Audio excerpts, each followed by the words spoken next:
بسم الله الرحمن الرحيم. أيها الإخوة والأخوات، أسعد الله مساكم والسلام عليكم ورحمة الله وبركاته.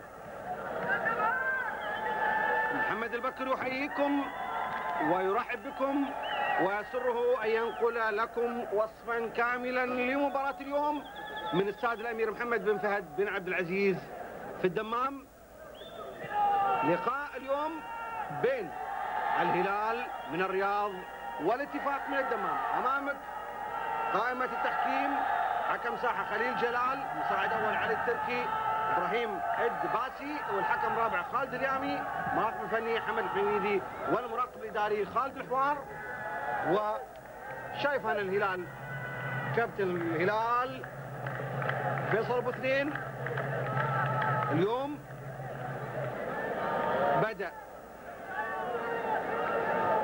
بدأت مباريات كاس الامير فيصل بن فهد رحمه الله. يمثل الاتفاق اليوم طارق الذوادي، سياف البيشي، عبد الفتاح شعيب، سعود خليفه، تركي ابراهيم، عبد العزيز المحيني، عبد العزيز الدوسري، ياسر الشهري، عمر باخشوين، حسين علي، عبد الرحمن ظافر، ابراهيم بكري، علي الفهيد، فؤاد المقهوي، بندر زايد، واحمد البحيري، حسين الحمران، فهد زيد، والمدرب اوجينيو كارلوس. اذا احمر واخضر وابيض، الاتفاق على يسارك الان موجود. امامك عمر باخشوين وفيصل ابو اثنين. واليوم لقاء اتمنى ان شاء الله ان يوفق الفريقين في اداء مباراه جيده تتناسب وسمعتهما. واتمنى ايضا للحكم خليل جلال ولزملائه المساعدين كل التوفيق. نريد مباراه جميله ان شاء الله. المباراه تجمع الهلال والاتفاق. الهلال يمثل اليوم محمد دعيع، عبد الله الشريده، عمر الغامدي، فيصل ابو اثنين، محمد قحطاني، محمد شلهوب، عبد الله جمعان، تركي سويلح، تركي الشايع، احمد خليل، منصور الشهراني، فهد سعد، عبد الله مطرف، حسن العتيبي، سلطان سعيد، تركي محمد وليد، سالم فهد المفرج، والمدرب إيليا بلاتشي. اذا اخذ الهلال يسار الساده المشاهدين، اذا محمد دعيع على اليمين يمين الساده المشاهدين، والاتفاق راح يكون على يسار الساده المشاهدين. واذكركم ان هذه المباراه هي من مباريات المجموعه الاولى من مسابقه كاس الامير فيصل بن فهد رحمه الله. وهي هذه المجموعه تضم الهلال والشباب، الاتحاد، الاتفاق، النجمه، والانصار. بينما المجموعة الثانية تضم الأهلي والنصر، الرياض، قادسية، الوحدة، سدوس. يتأهل الأول والثاني من كل مجموعة لدور نصف النهائي. قبل 25 سنة انطلقت هذه البطولة بمسمى كأس الاتحاد، وفاز في أولها فريق النصر، وفي العام الماضي تحول مسمى إلى اسم فقيد الرياض العربي من فيصل بن فهد رحمه الله. وكرة ملعوبة ناحية اليسار وانطلاقها من شلهوب، وشلهوب قريب من منطقة الجزاء، بيحاول يعدي في تقديمات النقل داخل 18، لكن تنتقل إلى خارج أرض الملعب، إلى خارج أرض الملعب. رمية تماس للهلال 3 مرات من محمد قحطاني، لعبت ناحية اليسار للجمعان، ولكن إلى خارج أرض الملعب. ضربة مرمى. أتمنى إن شاء الله أن يوفق الهلال والاتفاق وطاقم تحكيم، وأن أيضا أوفق أنا شخصيا معكم من فترة طويلة لم تستمعوا إلي. أتمنى إن شاء الله أن أوفق في نقل مباراة يعني جميلة في هذه السهرة اليوم الأربعاء. إن شاء الله الجميع يستمتع. كرة ملعوبة ناحية اليسار، حاول الهلال صاحب المبادرة، أكثر مبادرة، ثالث مبادرة هجومية، ولكن ترجع مرة ثانية تتخلص إلى أقصى اليمين، توصل لتركي الصيليح لا ترجع مرة ثانية. طبعا عندنا أكثر من ترك اليوم. كرة ملعوبة وتوصل للشلهوب، والشلهوب عبد الله جمعان. عبد الله جمعان في أقصى اليسار حاول يعدي، ينطلق بصورة جيدة، لكن في تغطية تروح إلى خارج أرض الملعب، إلى خارج أرض الملعب. ضربة مرمى، ركلة مرمى لصالح الاتحاد. اليوم في 4 مباريات في اتفاق الهلال الآن تقام، وهي أول مباراة منقولة لكم في هذا الموسم على الهواء مباشرة، أقصد من مسابقات الدوري المحلي. وهناك الشباب والنجمة في الرياض، الأنصار والاتحاد في المدينة، الوحدة والرياض في مكة المكرمة. كرة ملعوبة في خطأ ظهر مع حسين علي واحد من هدافي الاتفاق. وعندما يكون هناك فرصة سأتحدث كيف استعد الاتفاق، كيف استعد هذه الإعادة الدفعة لما تركي سويلح عد دفع حسين علي.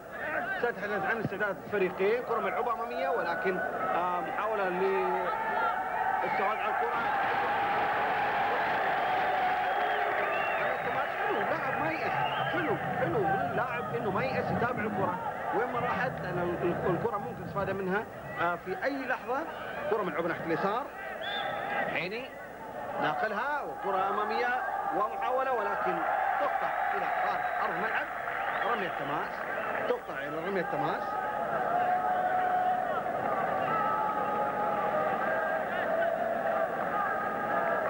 رمية تماس ولا ركنية؟ راح نشوف يقول الأخوان اللي قريب من الراية الركنية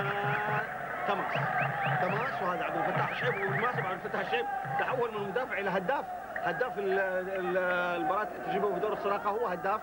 وكرة ملعوبة أمامية داخل منطقة الجزاء، محاولة تسديد وتلعب أمامي داخل منطقة الجزاء، تتخلص عبد الله يخلصها. وفي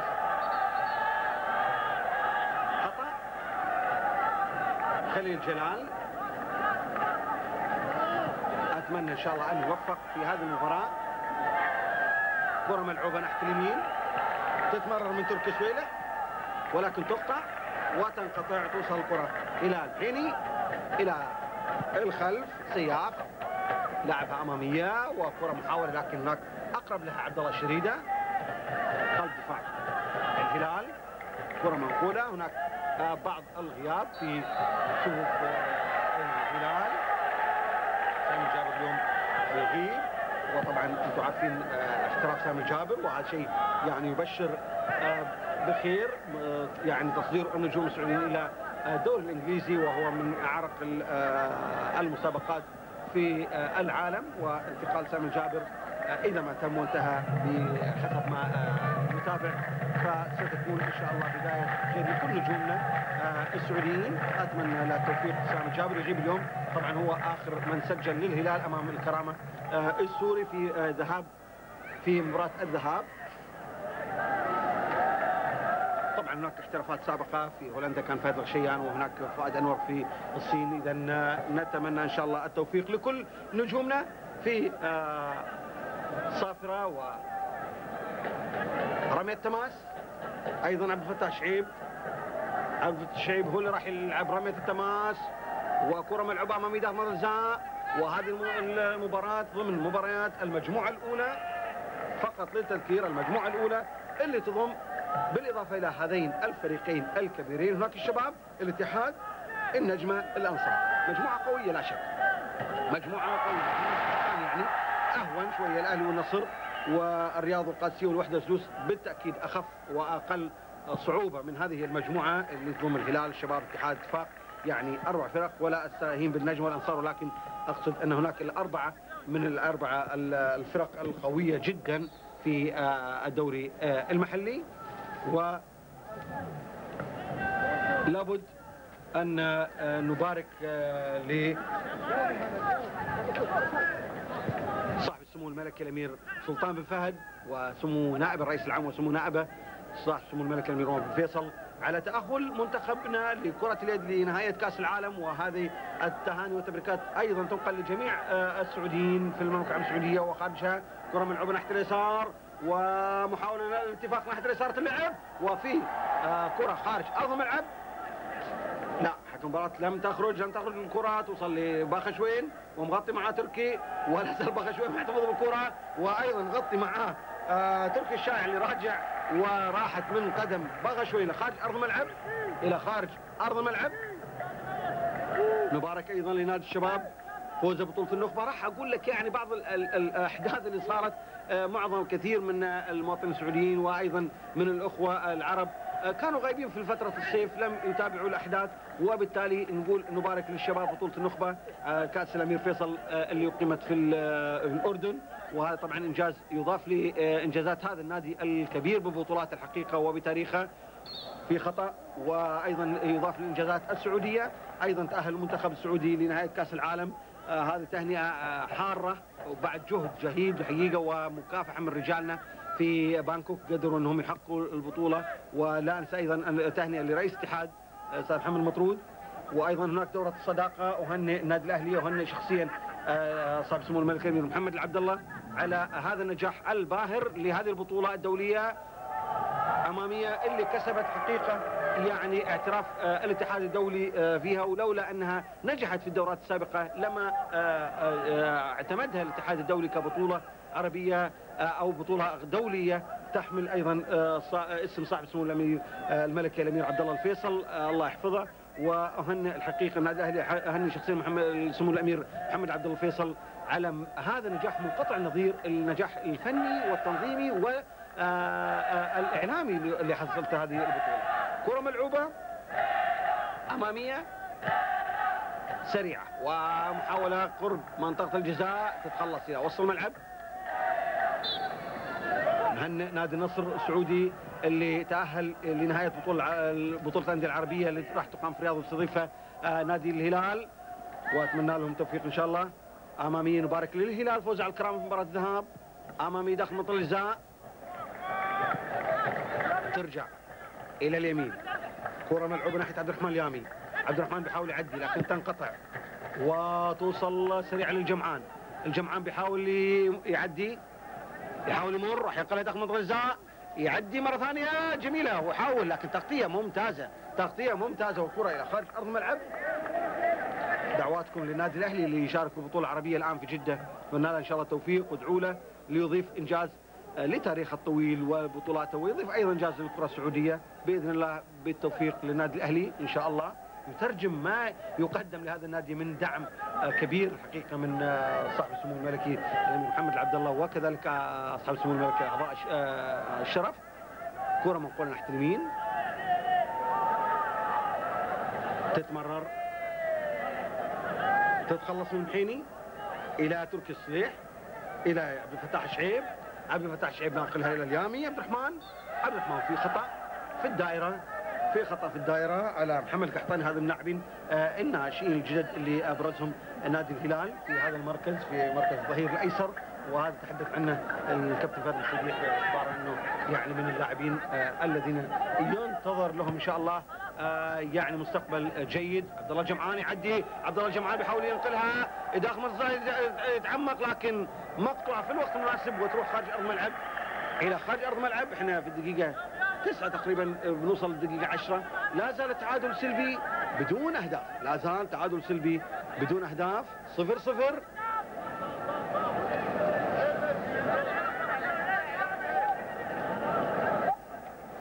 ركنيه، وهذا طارق الزوادي اللي انتقل من نادي هجر بالاحساء الى نادي الاتفاق، وهذا محمد شلهو ينقلها من داخل منطقه الجزاء وترجع في محاوله، ترجع مره ثانيه لتركي اللي محمد شلهو، محمد شلهو بناقلها داخل منطقه الجزاء، اقرب لها طارق الزوادي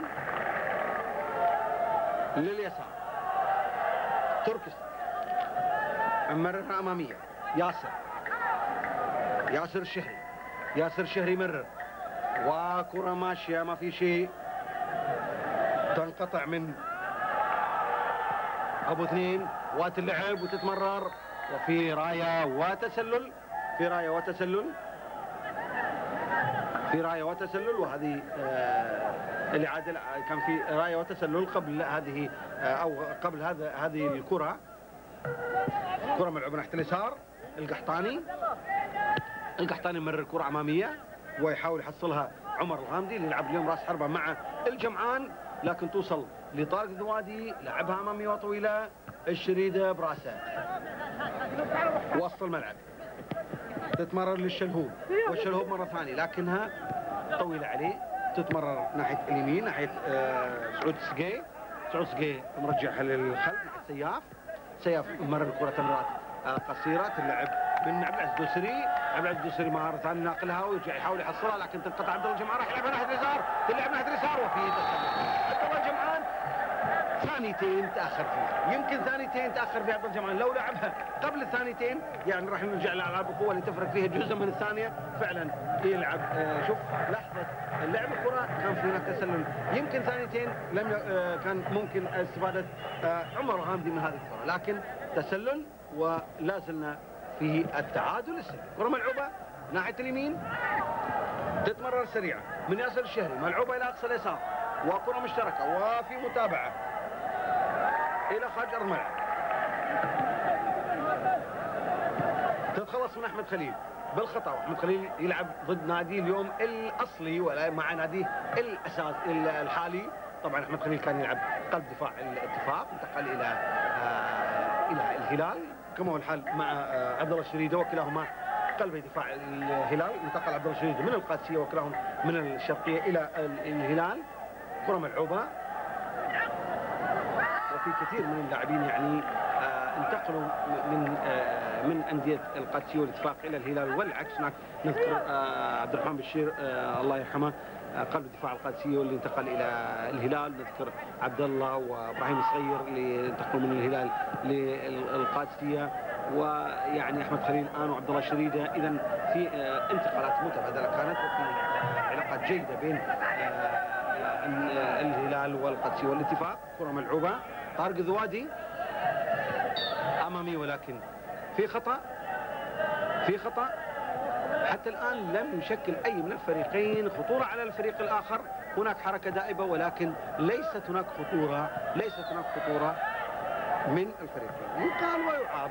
يعني الان يعني هناك حديث عن ضعف في خط الهجوم الاتفاقي، يعني يذكر انه يعني الهدفين كان عبد الفتاح شعيب مثلا سجل ولاعب خط الوسط سجل، ولكن ليس كما ما هو المطلوب من حسين علي وعبد الرحمن اليامي وعلي الفيه طبعا اللي خارج تشكيله اليوم.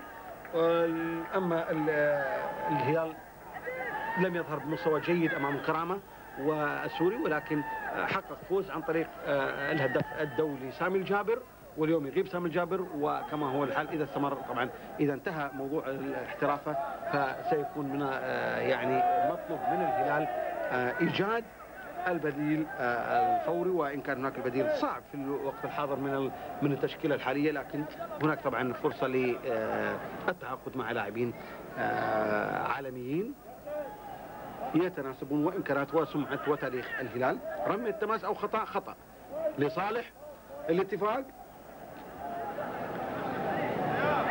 خطا لصالح الاتفاق، وهذا عمر باخشوين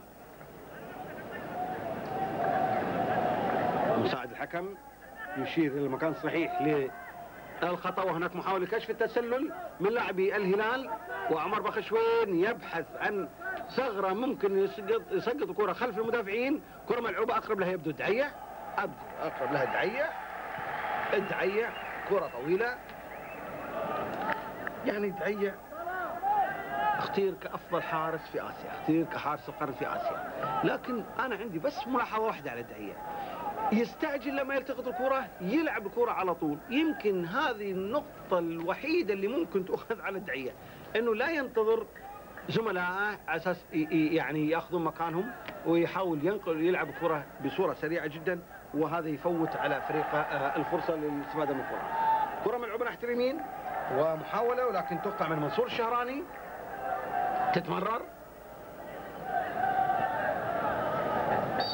وفي خطأ، في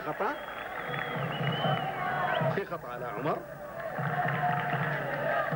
لصالح الاتفاق.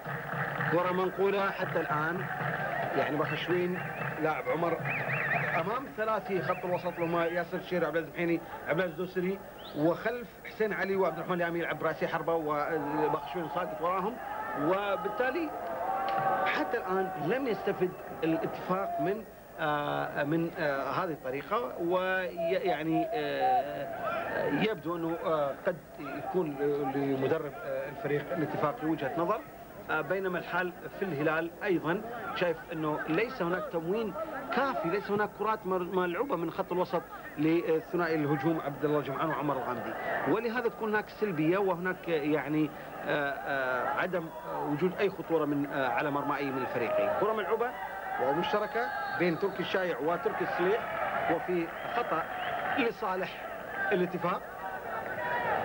للتذكير الاتفاق استعد منذ وقت مبكر من خلال التدريبات، ويشارك بعدين في دور الصداقة الدولية في أبها. لعب في الدورة مع الريان القطري وخسر 0-1 عفوا، ولعب مع الأهلي السعودي تعادل 2-2 سجلهم عبد الفتاح الشعيب وحسين علي، ولعب مع الوداد المغربي وتعادل 2-2 ايضا عبد الفتاح الشعيب وحسين علي سجل الهدفين، وايضا لعب مع فريق عسير وخسر 1-2 سجل هدف ياسر الشهري، وبعدين لعب مباراة تجريبية بعد دور الصداقة ومع الاتحاد في جدة وفاز 1-0 سجل حسين علي، ولعب مع الرياض في الدمام وفاز 2-1 سجلهما عبد الفتاح الشعيب وعمر باخشوين. بينما الهلال هذا عبد الله الشريده، عبد الله الشريده يلعب كرة أمامية ومحاولة ترجع، إذا استعداد جيد للاتفاق، وأشوف كرة ملعوبة تسديدة مباشرة وعلى المرمى ولكن إلى خارج أرض. الهلال لعب أيضا في دورة الصداقة الدولية الرابع وحقق لقبها طبعا بعد أن فاز على المحرق 4-1 وعلى الهلال السوداني 3-1، وتعادل مع المريخ 1-1، وتعادل مع القادس الكويتي 1-1، ولعب في دور 4 مع الأهلي السعودي فاز 1-0 سجل فيصل ب 2، وفي النهائي فاز على فريق عسير بضربات الترجيح وبعد تعادل الوقتين الاصلي والاضافي 2-2، وبعدين لعب مباراه الذهاب ضمن تصفيات اسيويه مع الكرامه السوري في الرياض وفاز 2-1 سجلهم طبعا سامي الجابر، وراح يلعب في 8 سبتمبر في المباراه الاياب في سوريا امام الكرامه. اذا استعداد الهلال والاتفاق جيد، استعداد جيد من خلال الدوره الدوليه هذه، الدوره الدوليه الرابعه في ابها، يعني استعداد ممتاز، واعتقد انه ليس بالامكان افضل مما كان. كره ملعوبه عمر تتمرر امام التركي داخل منطقه لسات النقل، خلص مع فتح شعيب ومحاول تسديد وعلى القوس تتمرر وجمعان يسدد قويه وهدف جميل جدا، هدف جميل جدا الجمعان، كره لا تصد ولا ترد، قويه جدا وقذيفه من هذا اللاعب صاحب القدم القويه جدا، صاحب قدم قويه جدا لا يمكن ان يوصل طارق الوادي الواضح مثل هذا بلاتشي.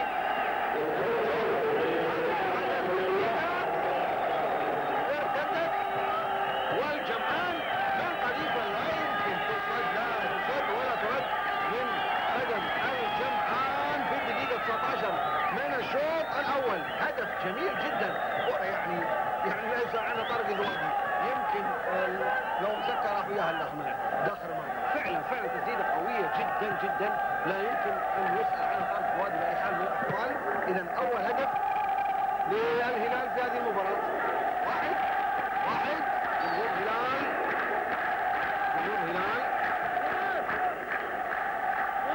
شوف لعادة هذه الكرة يبدو للخطأ للاتفاق، خطأ للاتفاق، وبلاتشي قريب من خط التماس يوجه لاعبيه وحاصل ثنائي تلعب ضغط الجزاء وتكمل بالراس، الله فرصة التعادل ضاعت من حسين علي، فرصة التعادل من حسين علي لما سنحت الفرصة داخل الست يردات، ولكن راحت إلى خارج أرض الملعب، ضربة مرمى. شوف الإعادة، شوف داخل ست يردات يعني، لكن برضو دعيع كان مغطي تغطية سليمة، ملعوبة وخارج أرض الملعب، رمية تماس هلالية رمية تماس. المباراة تقام على استاد الأمير محمد بن فهد بن عبد العزيز، 1-0 أمامك في الشاشة الأزرق، 1 الأحمر لا شيء، الهلال 1 والاتفاق لا شيء. 1-0. عين لعبة أمامية عمر الغم تنقطع في خطأ وحكم المباراة. روح طيبة من عبد الفتاح شعيب. روح طيبة من عبد الفتاح شعيب. لما ايضا كرة ملعوبة امامية الان اختصر لعبها اللعب خاف يشوف كان تسلل ولكن لعبت مرة ثانية. يعني لو التأخير دائما التأخير في الكرات يعني تسبب مشكلة للفريقين. يعني انا شفت مباراة في لاعب واقع وروح طيبة ايضا مرة ثانية من عبد الفتاح شعيب اللي اعطى فرصة لعلاج اللاعب عمر الغامدي. وفي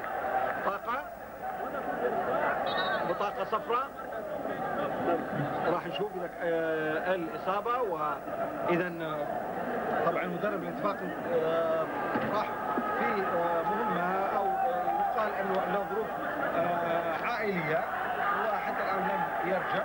وأوليفيرا طبعا غادر ولم يعد حتى الآن.